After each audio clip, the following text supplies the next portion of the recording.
Good afternoon or good evening, depending on where you're joining us from. We, however, are in Alpharetta, Georgia. My name is Fdot. That guy right there is hi-rez Adanas. And we've got an exciting matchup for you today. Panthera versus the Leftovers is how we're going to start things off. But this is the third day of our third season. So why don't we take a look at how the season stands. Both Panthera and Leftovers coming in after their first day of matches, undefeated at 2-0. Surprisingly, Fnatic and Dignitas trading out wins yesterday, and honestly, Dignitas could have 2-0'd, and that's very surprising. Not only because Fnatic dropped the game, but also because Dignitas looked really good. Yeah, exactly. Both of these teams had some roster changes. On the side of Fnatic, we saw new names, Big Man Teams and Jiffy, and then on the side of Dignitas, we saw the Dark Dodo and Suntouch come out. One thing to note, Cringe Crew has a bye week, so they will not be playing in the first week of the SPL. We will be seeing their first instance next week. Yeah, and just talking about how that went yesterday, it was interesting. I think a lot of people expected Fnatic to take it hand over foot, Yes. but a lot of different variables going on for the different teams on the side of Fnatic. I think you saw a lot of nerves just in those games themselves. And then on the side of Dignitas, honestly, a lot of people were pleasantly surprised with how well the new incomers played. Honestly, Suntouch really surprised me. Yeah. It seems like support has been, in my opinion, his most successful role from what I've seen. And he's been the guy who's actually role swapped for the better of the team in a lot of instances. Maybe not so much he's switching roles because he wants to. He switched between mid, jungle support, and did he play Hunter? He played Hunter, right, before? He's played everything but yes, solo. Everything but solo. I mean, he's switched for the betterment of the team, but so far, I mean, it's only been one game, Sure. but Suntouch looking pretty good. Yeah, exactly. I think that Fnatic as a whole will come together, learn how to gel. We spoke to Reels yesterday on the post-game interview, and then saw how that was going. And we'll also get to see them again on Monday. Let's take a look at the match of the week. It's going to be Paradigm taking on Fnatic. And as we said, is one set enough to get this team rolling? It depends. Jiffy, a lot of nerves, I think, in that first game, actually Sure. dying to Fire Giant. And word around the street is that he has been very nervous. So hopefully, one game in, his nerves are gone. We'll have to see, though. It could persist. We've seen other players, such as Vesalius over in North America on Elevate, kills it in scrims, could not compete in the SPL. We'll have to see if Jiffy can break kind of out of his shell next time we see him against Paradigm. Exactly. And for right now, we're going to get right into our match. It's going to be Panthera taking on Leftovers. Panthera, previously known as Epsilon. They are your defending world champions. And they are also your first pick and your first ban. And they still don't want to see Giannis. Panthera, honestly, really likes these Hunter mids, so I expect them to kind of ban away the top mages in the game right now. I do expect to see maybe an Isis ban as well. Leftovers, they're going to be taking away Soul. And Panthera, they can either... Naja, okay. So they're targeting, literally targeting jungler with that one. Yeah, exactly. Fails, now known as Jungler, is definitely a prominent Naja player. Everybody knows where his Naja is at and how well he can do it. The real question is, what else does he have in the bank? And now, this is more of a test than anything else. Nobody thinks that he is a one-man god, or a one-god man, so to speak. But how well can you play those other gods is really what Panthera is asking. First pick, Khepri open, and that's going to be going over to iRaffer, unless, maybe Adapting's feeling a little weakened, Maybe.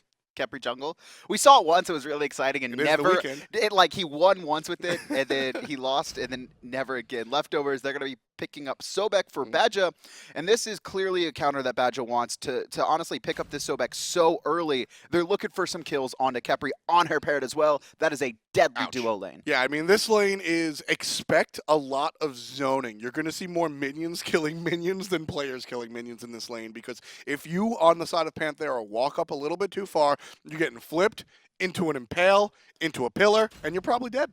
Adapting has his signature Thor King Kenneth online, and I mean, best player in the world, bar none, at least during the end of Season 2. On his best god, bar none, and he's going to pair that with Yammyn's Isis in the mid lane. That is a lot of pressure coming out from that mid duo. Or, the mid jungle combo. Big point there on the pressure. That's really what Season 3 has been all about. Just how much lane pressure can you get, because that lane pressure translates into jungle pressure, which, of course, will translate into kills. So Isis is just going to push this lane up, and Odin's going to try to do the same in the solo lane. I really like the Odin pick pick here. jungle. Good for two options, right? Not only for locking down the Isis, Odin very good against Isis. Immunes all healing inside of his ring. Also, Isis has no way to escape. And then it's also good against Khepri. So leftovers, it really seems like their game plan is target Khepri, kill iRaffer, get early kills, and translate that into Gold Furies. And another thing that I like about that Odin pick is, as I said solo, I also mentioned jungle, a little bit of ambiguity. This Odin can go really in both spots. He excels really in both spots. So you get to pick what could be your solo laner without showing your hand, which is a problem that teams run into before this second round of bans.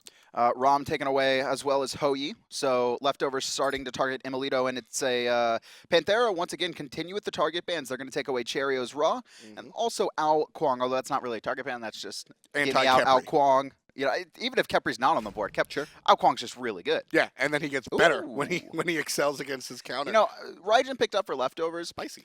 I like Raijin, but I don't think many teams have had a lot of success with him so far. Gets dove very easily. When he's in his ultimate, he's very susceptible to death. Obviously, Drums of War are activated, but he's kind of just a sitting duck. I want to bring up two gods that also didn't succeed early on in their career. Serket and then one of our most recent gods that came out, Bellona, or Bellona didn't do well when they first came out as well. Okay, I want you to think about this. Did you just say Bellona did not do well? Yeah. She went through like 8 rounds of nerfs. I meant Soul. Fdot, okay, Soul. Either way. Soul, okay, I agree with Soul. Because we saw that at Super Regionals as well. Soul comes into Super Regionals and really not that effective. Now, take a couple month trips to Worlds, and Soul was one of, if not the best pick in the dual lane paired with Neath, just because of the high pressure. Raijin going to be last at picked for leftovers, and it wasn't Apollo, actually, picked up by Panthera. Now, I've heard people call Apollo unviable before. Apollo definitely has a specific role. He definitely wants to be looking towards those structures. It's like Apollo really good late. Apollo really good late game, but getting him to that late game a little bit hard. He's paired with the Khepri though, so the wave clear should be fine. Something to note too, if you're mechanically sound enough, you can honestly mez out the Sobek dash. Not like I said, mechanically sound enough. emilitoo is a player who is mechanically sound enough to do that, but it's a risky thing to do. You've also got on the other side Nika on that Ravana. This is a character that's very up and down as far as how high his stock is with respects to how the players really care about him. What does Ravana bring to this team on the side of leftovers? I mean, Ravana really good at diving the back line, and that's going to be his goal. Nika and Jungler, they don't have a lot of appeal for their teams. I expect them to really just be focusing on trying to lock down Isis, baiting out the Khepri ultimate as soon as they can, and really just cause a ton of disruption. And it's the same story with Bellona. It's the same story with most solo lane warriors, is they just jump on the back lines and do as much as they can to keep the squishies busy without dying. That's going to be the goal from the solo laner. Right now, we'll take a look at the long lane. And this is really the standard start that we've got. The Hunter in the mids, picking up both camps here, the red and the back. I mean, this is what's become the standard here. We saw a lot of different starts early on when the map first changed, but on the other side, the jungle and solo, there seems to be a couple of different strategies. This seems to be the absolute go-to for the long lane and mid. And both mid laners going to get their red buff. They're red laners. Isis is going to be winning this early push. Raijin really struggling, as well as its Isis Thor. So Odin and Raijin, they can't really compete. You never want to see an Odin jump into an Isis Thor. It's guaranteed death. And this is going to be an uncontested mid camps. No way leftovers are going to worry about contesting these. But the big problem is that Panthera actually started the right Harpies, and so leftovers, they're not going to be able to secure that. They're going to see it as they walk over, but they will get the fire elementals. They need to be careful, though, because this pressure already, and you could already see, I mean, Panthera, they're walking over. Raijin's in a lot of trouble, forced to get that Thunder Crash. Yeah, that happens almost all the time when you see this particular sequencing. When the red team goes over and picks up those right Harpies, mid can push forward and then make that entrance to the mid lane so dangerous. So the red squad has to go all the way around to really get there safely. And in addition to that, Raijin and Odin also lost a lot of golden experience in the mid lane just because of they were forced to take that really awkward pathing, and that allows adapting to rotate over, secure the boar on the right-hand side, and help Dimi get even further ahead when he was already controlling the lane. Yammyn also on this ISIS, no problem going 1v2. The clear is certainly there, so that allows adapting to go wherever he wants, and he chooses to go to the This solo. pressure is really rough for leftovers right now. You can see all 3 lanes constantly pushed up, and this Khepri just kind of being a nuisance. You know, this is the opposite of really what I mentioned. I said, hey, you can't play too far up against the Sobek. On her combination, you're just going to die, and Panthera doesn't seem to mind. They're just pushing the wave as hard as possible. And that's because they have control of the wave. They are clearing the minions and not allowing Badgah to get a good spot to pluck. Because if he decides to pluck and he has no follow-up or no wave and he starts taking a ton of archer damage, he's almost guaranteed dead. That's why you see a lot of times Sobeks go Mark of the Vanguard, actually, because they know they're going to take that extra archer damage. But Watcher's gift for Badgah here. You can see the first spawn of the boars on the left-hand side. Jungler going to be forced to help this dual lane, knowing that there's no way Arkkyl and Badgah are going to be able to secure these with the amount of pressure Panthera is putting out in this duo. And now iRaffer are going to take a rotation over to, I think, split his own boars. You know, that's interesting, the way that leftovers decided to clear this. I'm going to bring attention to something very small. The pigs, or the boars, were cleared pretty much right where you're seeing Panthera clear right now. If the leftovers actually dragged them closer into the in-cove, the Anhur would have gotten experience for those kills over the wall, just by proximity. But it doesn't look like they were close enough for Anhur to actually gain that XP. It's also that risk, right? Because then if you start pulling it closer to the wall, iRaffer might be like, okay, I'm going to try and challenge these, right? If you're going to draw it this close, it's a little bit easier to kind of reset them if you're further away. Right-hand side Harpies are going to go the way of leftovers. Raffer going to be a little bit late to that, but adapting in the mid lane could look to cut some players off. Nope, not going to happen at all. And the question is, when does Panthera decide, all right, enough is enough, let's force something? Because they have full control of the map right now. Right. And it looks like it's going to be the blue buff. But actually, Khepri plucked in an awkward spot. And there's going to be a huge ring. L for love as a big stun comes out as well. It looks like this might be a kill, as Khepri hasn't used his ultimate just yet, but the burst that I was expecting out of leftovers just wasn't there this early. I'm a little bit surprised that Khepri didn't get burned further. I guess it's the shell. Honestly, okay, that's exactly what it was. It was the shell. The shell has popped a ton of protections, and honestly, that was the point of this Odin, is to pick off the Khepri. That's what we said after the first 3 picks. Sobek, Anhur, Odin. It's like, this comp is designed to pick off iRaffer. He recognizes it, grabs the shell, and a 3-man burst when he only has Boots 1 and a Watcher's Gift. It's about half his life. Yeah, like I said, I said it was a big ring, and it really wound up being rather inconsequential. Honestly, they need to recognize the shell cooldown now, and leftovers should be looking to try and pick off iRaffer once again if he gets a little bit too frisky in the mid lane. Yeah, that shell winds up being so powerful early on. I mean, it's constantly overlooked. Definitely has 0 damage. Worst player in the game confirmed. Sorry. I mean, honestly, 0 damage. Okay. No, I'm not saying he's the worst player. But it is odd to see a Thor this early on with an absolute 0, to be honest with you. Land a tap, right? I'm not saying you get in the face of the Berserker's Barrage. It's a little bit riskier to land a tap now that Odin's 5, because then your ult, or not your ult, but your hammer guaranteed down. You're going to be forced to have to ult out of the Odin ring. Maybe not something he wants to do. But adapting so far, showing no presence in the game. We'll have to see. And like I said, Panthera, full map control. When are they pulling the trigger? Who are they going to focus? And honestly, it's kind of hard for adapting to get a gank off when all of his lanes have the opponents pushed into their towers. Yeah, exactly. Adapting, his options are limited, and because of that, it almost looks like Panthera want to play this rather slowly, honestly. I mean, going the defensive item, the shell, what you're doing, you're just preventing a lot of this damage coming over from leftovers, and it almost seems like Panthera are interested in the counter initiation or the counter gank, as opposed to starting the party with the Thor ults and stuff.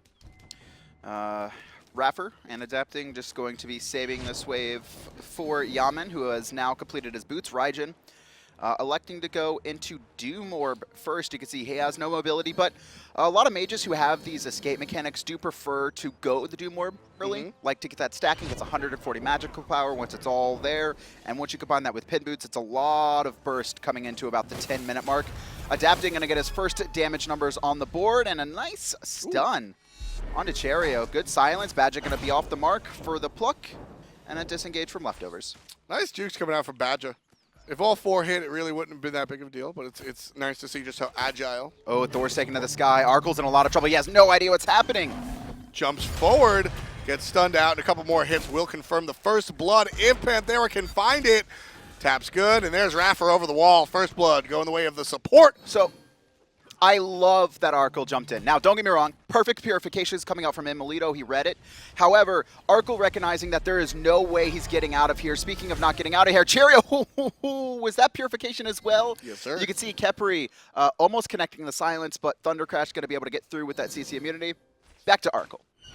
Arkkyl actually jumps forward, recognizing there's no way he's escaping this. I might as well try and kill emilitoo. And honestly, if emilitoo did not beads there, if he did not pop Purification, Arkkyl could have comboed him with Desert Fury. He would have been CC immune. It would have been really hard for that Apollo to get out.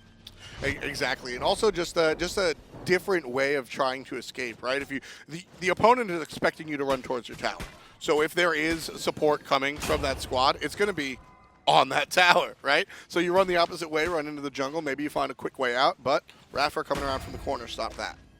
Panthera trying to steal away the blue buff, but a nicely timed jump from jungler, going to secure it. And now with their own buffs up, Panthera going to take a trip into their own jungle. Gold Fury still not even looked at for either team. We've seen a couple wards around the area, but nothing too committing. And yeah, Panthera honestly taking this one very slow. They're showing a lot of respect to leftovers. I mean, it's a little bit of respect, and also just a result of playing as pushed up as they are. Like you mentioned, I think the biggest key point here is that Adapting didn't have an opportunity to gank until he actually finally went over to that long lane when Arkkyl was pushed up. Left-hand side, Odin actually going to ring out emilitoo, who's going to take to the sky, and he'll be out for free. No problem. Khepri actually rotating over here. Adapting in base, though, so I don't think Panthera is going to be able to find a counter engage. And jungler just trying to make something happen. Uh-oh. iRaffer caught out. There's the flip right into a couple of players. Jump down. iRaffer's in trouble. Can't find all the damage from Desert Fury. Ultimate comes out. Oh, he's dead. Leftover still here. Oh, Lurking he's in the not water dead. is going to be juked out. And down comes Adapting. He's going to play Protector. emilitoo gets the kill off of Adapting stun. Now they're giving chase. Arkkyl stunned one more time. Perfect knockback. Adapting not going to catch up to the Hunter. He's giving chase onto jungler. Odin will jump away. Looks like Adapting's going to call it. But another kill going the way of Panthera. Cherryo in the mid lane, and actually a rotation, a teleport from Nika here. As Dimi's still in base, he'll be able to teleport back to his own tower. Actually, no, he's going to take the walk back. I think they know Nika ended up teleporting, and that's something that could be really bad for leftovers. Once Dimi gets back to this lane, once he sees Nika, Panthera could honestly look to force that gold through. We haven't seen it. Nice combo, though, overall, on that left-hand side from Panthera. iRaffer doing his best to live as long as he can and Adapting coming off the base, making the big play, finding their second kill. Great attention, and we noticed that yesterday when we watched Panthera was how often they actually get responded to. When somebody gets ganked, there's always a local member of the team to be able to show up, help out, and possibly turn around that into kill. If you watch yesterday's game between Panthera, all you saw was counter initiation coming out from this squad. You're going to gank us? We're going to kill you 2 times more. And that's what we're seeing here in the very first 2 engages that Panthera has been involved in. Especially when Adapting is on Thor, like, you honestly cannot fight. If you don't kill someone in under a second, like if you don't instantly burst them, you can expect Adapting to make it to the fight no matter where he is on the map. He immediately reacts all the time. There's no hesitation from him. His decision-making, that's what makes him so good, right? There's a lot of players with phenomenal mechanics, but it's the decision-making left-hand side. emilitoo can't get up to the sky. The first time it didn't work, so let's try it again. Leftovers get themselves on the board. 1 kill already. And yeah, that's what's going to happen with jungler on Odin is that the long channel time of that chariot to the sky that Apollo has, they're going to be able to burst through that before he's able to get away. Tier 1 siege in the mid lane as leftovers try to take the tower on left-hand side. And honestly, Cherryo going to burn a lot. He's actually sitting in the Isis ultimate 1 hit. Barely going to make it out of there. But leftovers, it looks like they'll get their own tier 1 tower on left. Actually, Dimi teleports in, and he's not going to be able to kill anyone, but putting out a lot of pressure. Oh no, Khepri's here as well. Khepri's going to come from the top side. Jungler, half HP. There's the ball coming out from the support. No chase potential from Panthera. They're just going to play it safe. Can we highlight emilitoo's 3rd item right now? Or his 2nd item? Masamune. So So recently buffed. Now it's a 2200 item. It has 50 physical power. Previously, I believe it was 20 or 30, 10% movement speed. And what this does is, you could read the passive, but the more health a god has, the more bonus damage you're going to be doing. It's chin size-esque in the sense that it does well against tanky targets. Yes, which honestly, his targets seem to be Badgah, Nika, and Jungler. I don't exactly know the math on this for emilitoo, but I think the movement speed is the big one for him. Exactly. What it comes down to is, hold that thought, we'll break Masamune down as soon as we see what's going on with this fight around Gold Fury. Cherryo's teleport interrupted. Cherryo stunned. emilitoo gets credit for the kill on the mid laner. As good as Thunder Crash is for an escape, it is not as strong as Scylla's getaway. Actually, it looks like Panthera are going to try and siege this. There is a time frame.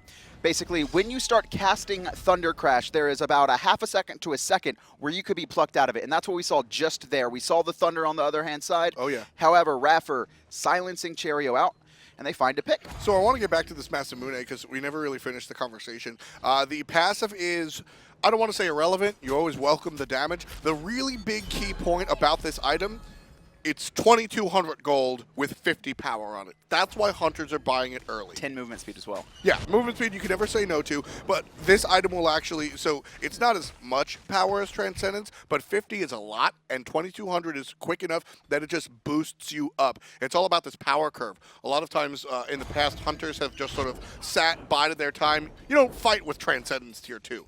2,200 gold on the Masamune, you can fight right away. You saw emilitoo get the third kill for his team. Apollo's passive also giving him bonus attack speed after he connects 10 auto attacks. Oh, yeah. So, I mean, that's always good. It combines very well with gods who have steroids in their kits, and we're going to see emilitoo experimenting with it, the first player at the SPL level to try it. And for now, though, mid-Harpy is going to go the way of Panthera. And some more damage for adapting over the corner. emilitoo, though, 2-1-1. A lot of attention to this dual lane for leftovers. That's what they seem to be focusing on. There's a jump forward. Not going to get the stun. And that might be a problem for Arkkyl. Off the mark with the ultimate. And he'll have to retreat. And that's the danger of Anhur. He's 2 levels down, and he could still fight emilitoo. Yeah. It's Anhur, very good, built-in penetration in his kit. King of the 1v1s early game. Which is, I love the fact that Arkkyl, the rookie's picking him up. Cherryo going to get chunked down by adapting, but no kill potential here. For me, it's the fact that Arkyl's not scared. He's jumping in on a world champion. He is not scared of emilitoo in the slightest, and that's what we saw. I kind of want to bring this back about new players coming into the SPL. Sometimes they have nerves. Sometimes it takes 1 minute to get over it. Sometimes it takes 10 minutes. Sometimes it takes a game. Sometimes they never go away. Sure. We saw Jiffy. A lot of nerves in his game 1. Arkkyl, though, so far, I think that warm-up game and having 2 wins to your name, honestly, really helping him out, and he is saying, I'm going to challenge the best. Not for nothing. Also, ramp-up time. The Leftovers were a team that got into the SPL by way of relegation. They went through and they went through a single week of open bracket tournaments. Then they had to take on some of the teams that were very good from yesteryear. Then they actually had to take on the SPL teams. Jiffy jumped into the fray by replacing an SPL member. You know, there's not a better way to come into the SPL. Otherwise, you're a pro. But it's looking like Panthera wanted to start the Gold Fury. You could see that just because of Dimi actually walking up the mid lane. Doesn't teleport to his tower. He actually takes a trip, and if they want to force something, they're going to. Left-hand side, though, emilitoo, he's going to take to the sky once again. It's the 3rd gank from Jungler in the exact same style. Yeah, Arkkyl, they recognize that Arkyll's a little bit behind. They're going to play it aggressive and see if they can chase emilitoo out of lane long enough for Arkkyl to even that up. And that's the thing, right? It's just lost experience for emilitoo at this point, who has 2 kills to his name. And Arkkyl was 2 levels down the last time he tried to take the fight. Now, even in levels, gold, only about 200 between them. Yeah, we mentioned all the time that the ganks aren't always about the kill. A lot of times, I mean, especially with that teleport that Dimi had earlier in the match to the long lane, he wasn't trying to kill the hunter combo. He was just releasing some pressure.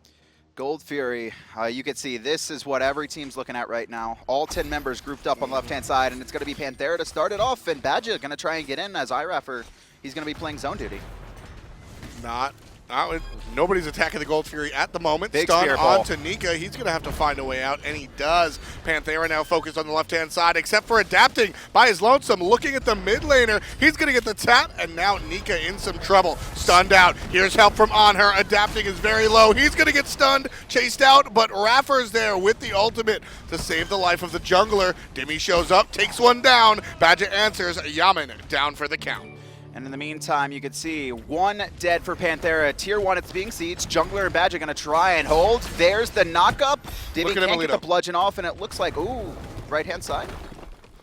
Look at emilitoo. He does this every time. Like we saw him yesterday play Soul. Now he's playing Apollo. These characters chew through towers, and his team has no problem distracting the opponent while all emilitoo does, put the blinders on like a racehorse and stare at the tower. It works out perfectly. What I love from Panthera there is not only did they win the fight, but they recognized that their health pools probably weren't the best to try and force the Gold Fury. So immediately the team focuses the tier 1 and mid, and adapting rotates over to the right-hand side. He knows his team has enough power, especially with, like you said, emilitoo being able to chew through towers with Apollo, that he could just go and safely take the tier 1. The rest of his team has that tier 1 and mid, and now they extend their gold lead to 3,200. They're only up 3 kills. Yeah. I mean, this is just pure aggression and controlling the map right now. It's about the objectives, as always, for Panthera. They're going to group up as 3. The core that we so frequently see, the mid lane, the jungle, and the support combining to create this little team within a team. And they're going to rotate over to the left-hand side. Arkkyl right now is swinging, and Panthera need to be careful. You can see top damage, but look at this. Just finished chin size. He has Ickful online as well. He has no lifesteal. So if he's in a 1v1 boxing match, he needs to be a little bit careful. But if he all-ins from start to finish, this Anhur is going to be chewing through this team. Very curious that he doesn't have lifesteal this early. Usually you see the Aussie instead of the Ichabal. You know, I've actually seen that a little bit from some European hunters kind of experimenting with no lifesteal build or waiting until pretty late game to build it. And I mean, it's just the fact that they just position themselves where they're not trying to box you. They're like, I'm not going to box you. I'm just going to farm. When the team fight breaks out, I have more damage than you. Yeah, I may not be able to reset, heal up off camps, and then come back into the fight. But in an all-in scenario, I'm going to win because I'm just swinging harder. It almost begs the question, especially on a character like Anhur, if you're just going to release and not go for the lifesteal, where's the Jotuns? I really want to see a Jotuns on a character like Anhur. It's just the auto attacks are just too important. It's a little bit of pin, but it's just not as much damage that you can get out of Chin's, and Chin's not much more expensive now. Double tap coming through. Arkyl's in a lot of trouble. May need his lifesteal now, but he's actually going to turn on to adapting, who takes to this guy not in time. Leftovers actually secure the Gold Fury. Big deal right there. Objective go down. Yammyn finds Badgah with the spirit ball through the wall. Adapting, not going to be a part of this team fight. Ultimate already down, and he's on the left side. Jumped over. There's emilitoo taking out jungler. Up in the sky, looking for a target. emilitoo going to land down, but dodged out by Cherryo. Not going to be able to fight that one. Panthera are wounded, but they're relatively fine. Everyone's alive at least. Leftovers still. This is a win. This is a win for Leftovers. Yep. Unless Panthera can get more off of it. And you can already see they're focusing on this tier 1 on the left-hand side.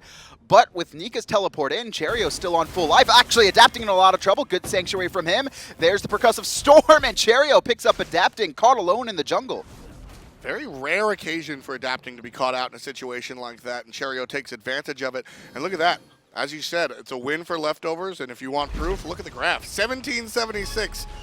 Not talking about America here, talking about Europe and their success in the jungle. Also, a tier 1 tower. That'll shorten the lead even more so. Leftovers are looking really good. Yeah. They have impressed me, right? The winner gets hungry for more. A team that's relatively close in skill to them is one thing. Yep. Regardless of who comes out on top here, Leftovers have shown that, honestly, they know how to play in a team environment. I think individually they can all improve, but this is a team that Europe needs to be scared of. And Arkkyl, honestly, he's been the big one for me.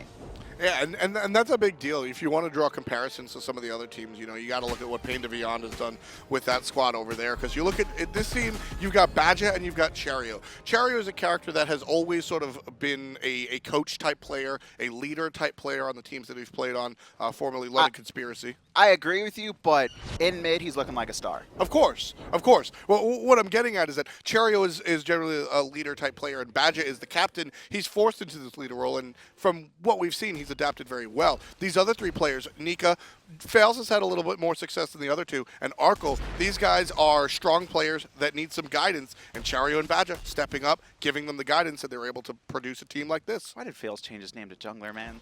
Come on. Come on, Fails. Just, why?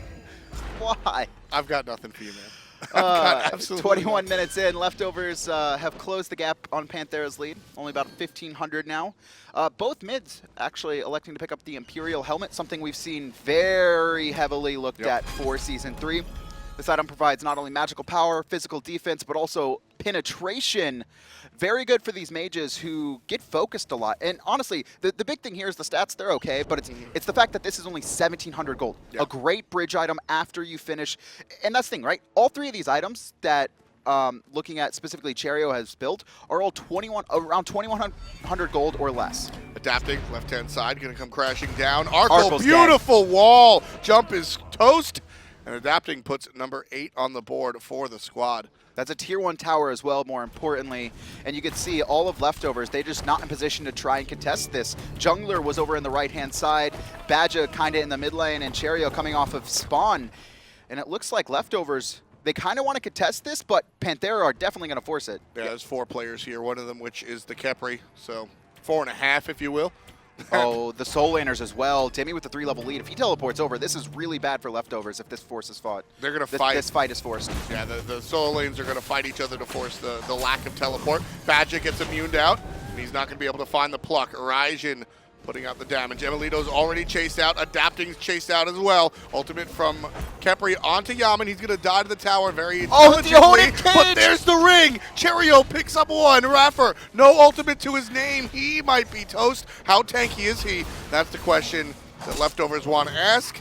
Miscommunication there coming out from the Odin. iRaffer's dead anyway. Cherryo finds that kill in Leftovers.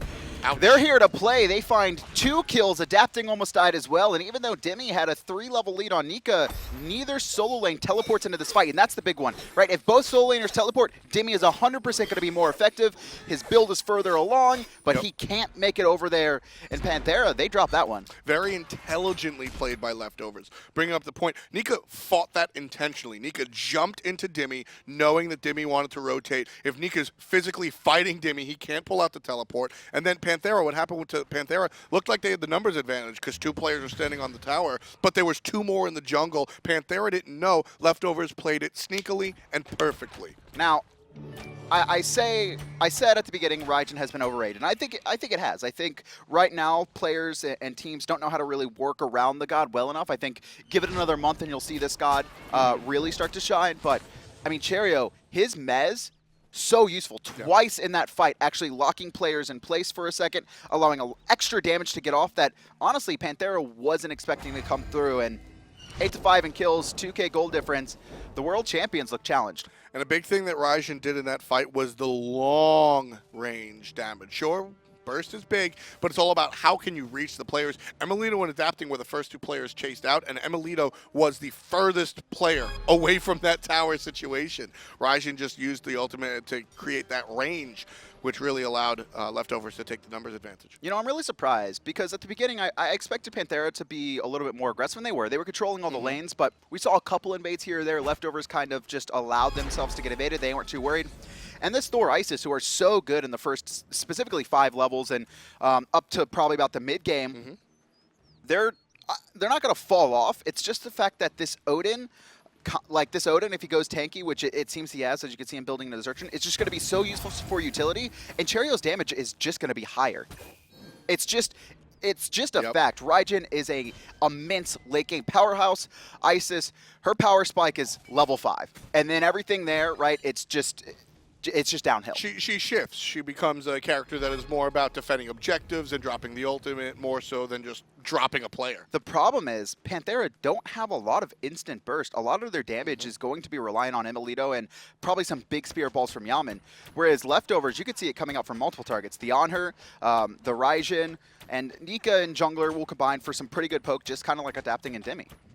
Look at this. Emilitoo just repeatedly pulling and leashing the Gold Fury. This is all a bait.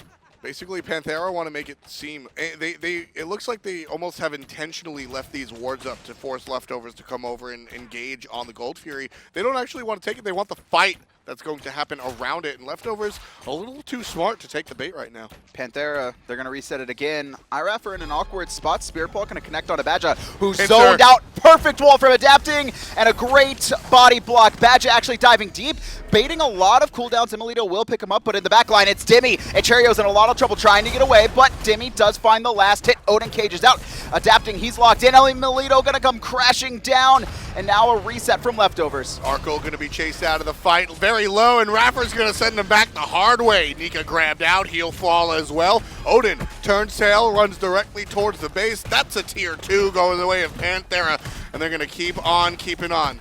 Phoenix or Fire Giant, they answer with the big guy. They're going for fire. This, it was a good fight from leftovers, and the game's not over for sure. Right. However, oh man, this is going to get real rough for them, because Panthera, once they have a lead, they do not let up. And this isn't just Fire Giant, it's going to be towers as well. And the gold lead, which was only 2,000, is going to expand massively on leftovers for something. iRaffer going to be zoning out jungler who tries to defend the Fire Giant.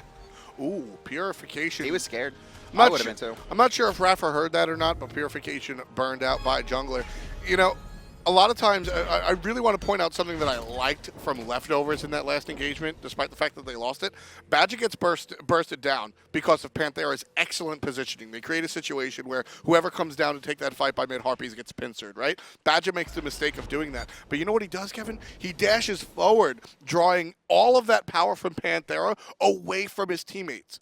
Now, his teammates didn't do the right thing. They didn't fall back. But very important that Badgah, as the support, drew all of the attention to himself away from his team. Love the way he did it. This is what I love for Panthera, though, right? Like you said, that was an executed play that Panthera have practiced. Without it. Bait the Gold Fury, force a player into the mid-harpies trying to pick off or get iRaffer in an awkward spot, wall him off, kill him. And you could see iRaffer, no hesitation. It's not even just the wall. It's that iRaffer actually puts himself in the way of Badgah, and he cannot get out. They burst him, and you can even see, right?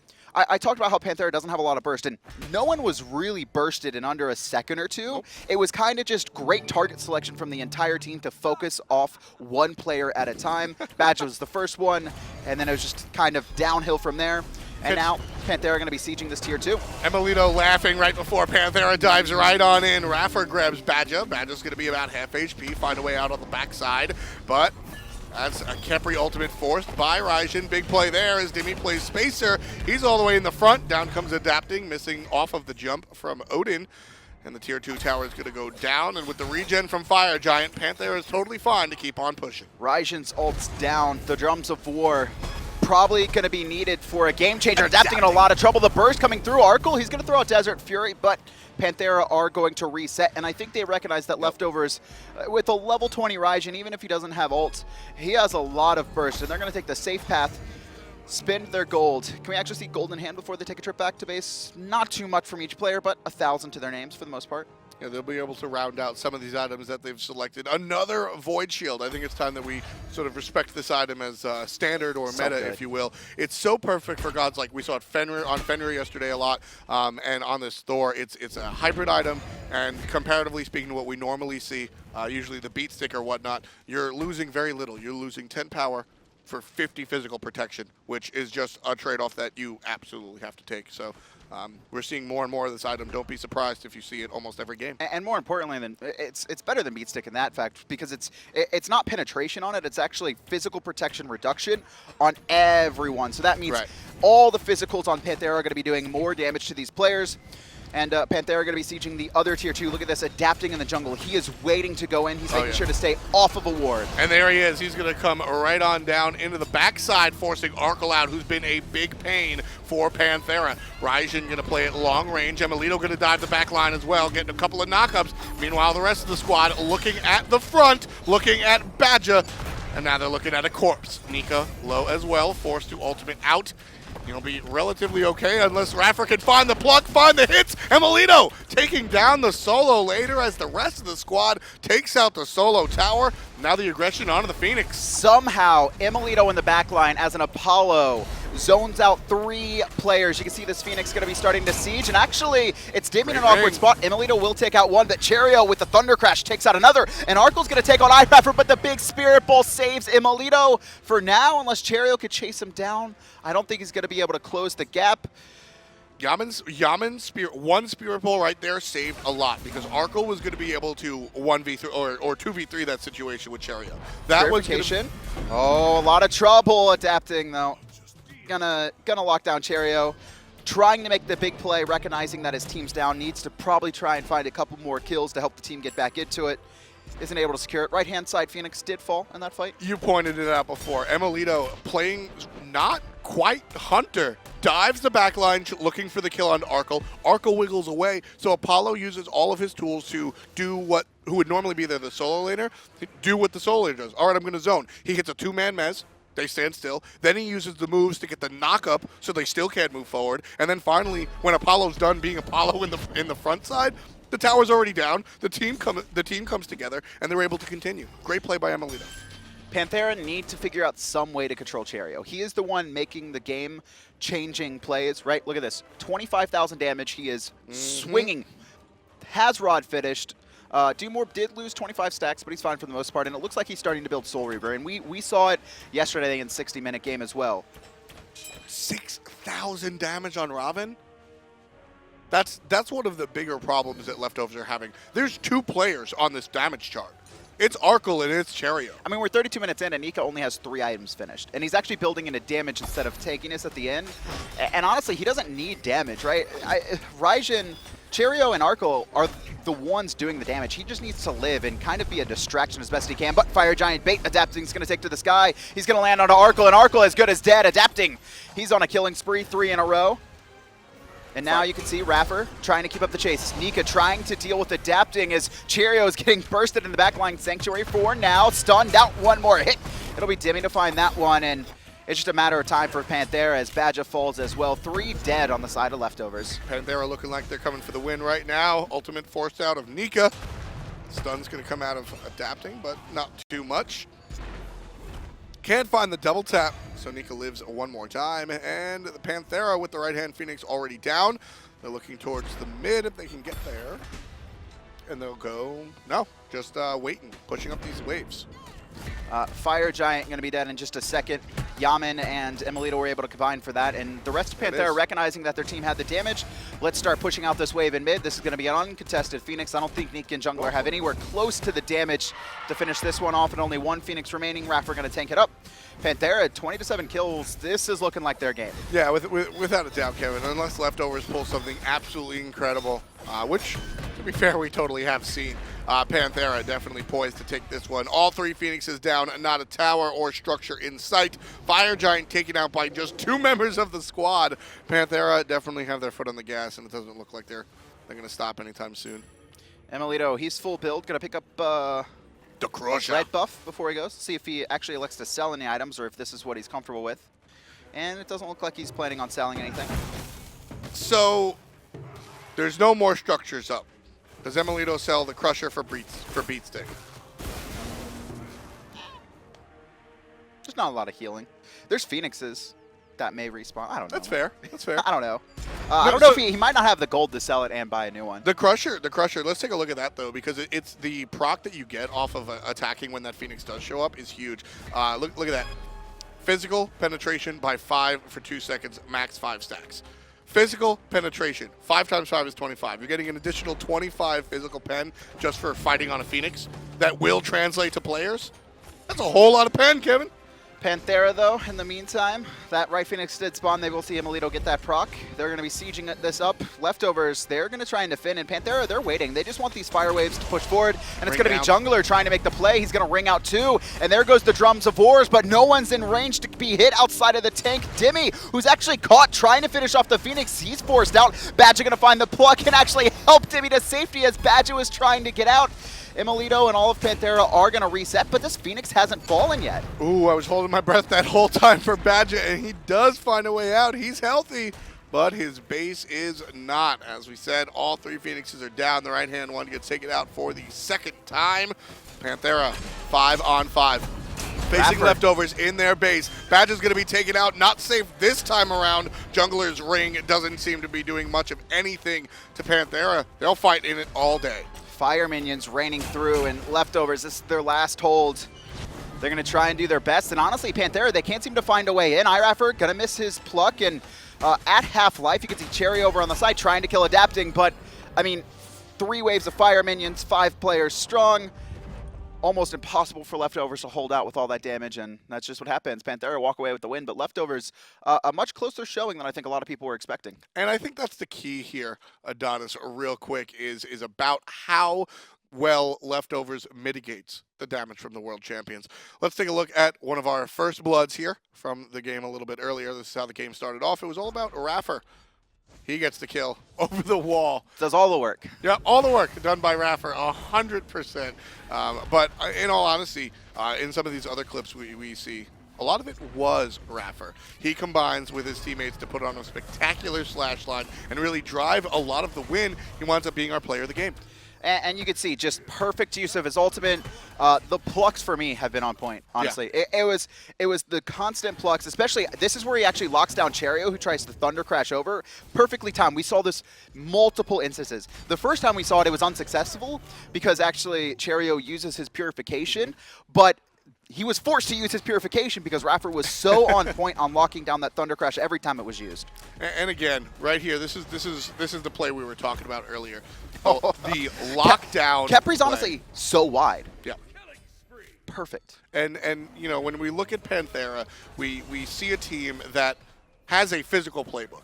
You know, I don't know if these guys actually write down the plays that they're going to, but we've seen multiple times where these calculated plays where we're going to let you take out a ward and then kill you for it, right? We saw that a lot last season on where they were intentionally leaving wards up for XYZ reasons and then collapsed on players. And then here we see that situation where emilitoo's attacking the Gold Fury, intentionally letting the players trickle down towards those mid-harpies, knowing that they can pincer. Panthera know what they're going to do, and they got a plan for it. Excellent play. But there is a second game, and honestly, leftovers looked really good. They were on the back foot for most of the game. All 3 lanes pressured for Panthera, right? It was the duo lane pushed up, it was the soul lane pushed up, and honestly, Isis Thor combined to actually force Raijin and Odin to take a really long path at the start of that game to lose bonus creeps and experience, but they're able to hold out. We'll see.